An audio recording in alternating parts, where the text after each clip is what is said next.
Hello everyone, I'm Mike. Today I'd like to unpack a philosophical insight from Seneca. We spend our days fearing death, yet we squander the very life unfolding before us into regret. People, have you ever wondered what it is you truly fear? Is it death or the life you never lived?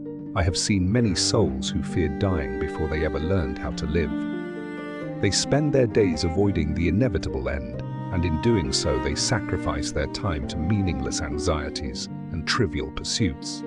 They say, "I'm not ready yet," but they never ask, "Have I ever truly lived?" We fear death, yet we squander life.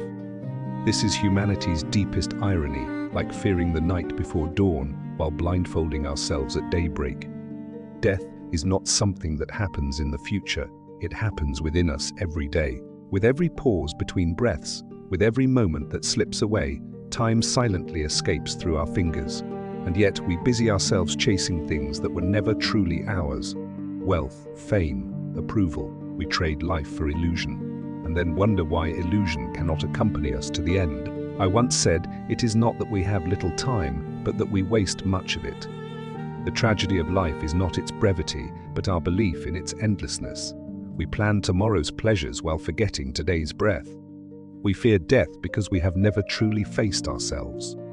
Think of this.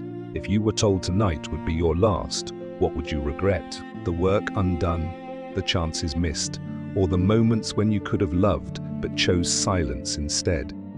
We are prisoners locked in the cell of later, when I have time, when I retire, when I'm no longer busy. But time waits for no one. It flows like a river, unmoved by your fear. So I ask you, if you do not even possess the present moment, what is it you fear losing? Death will not rob you of life. Your indifference will. I often liken life to a banquet. Many sit at the table, yet spend the evening counting the moments until they may leave. They do not taste the food, they do not hear the music. Their eyes remain fixed upon the door, restless and uneasy. They dread the end of the feast, yet never savor the feast itself. You may ask, but isn't death the end? Yes, it is, but you have mistaken ending for theft. Death does not steal life. It completes it, just as nightfall does not destroy the day. It gives it meaning. A journey without an end would be torment. If life had no conclusion, how would we ever learn to cherish time? Without death, who would recognize the miracle of a single breath? Man fears death because he has never awakened to life.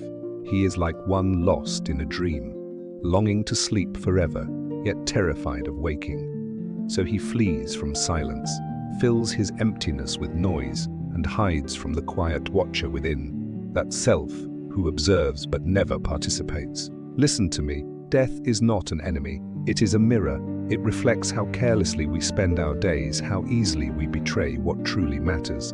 It asks of us, is your soul within your control? You may command the path of fate, but not its destination. The only dominion you truly possess is over your own mind. That is the one realm death cannot touch. When I contemplate death, I do not grieve. I awaken. I see each moment vanishing, and because of that, each moment becomes eternal. The value of life lies not in its length, but in the clarity with which you live it. Let us speak of fear. Man's greatest fear is not death, but nothingness. We fear that all shall fall silent, because we have never found our voice amid the noise. Death is a mirror that reveals the hollow within us. You fear it because you know, when the final hour comes, your heart holds not a self, but unfinished desires and borrowed expectations. I have seen too many people who live as though waiting for permission, waiting for fate's signal, for happiness to arrive, for the applause of the world. They believe life is a reward, yet life itself is already the greatest gift. You do not need more time, you need conscious time. When you awaken, even for a moment, that moment outweighs a lifetime of slumber. Death should not bring despair but humility. It reminds you, every sunrise is an undeserved blessing, every breath a borrowed miracle. You cannot demand more, but you can live more deeply. So do not fear death.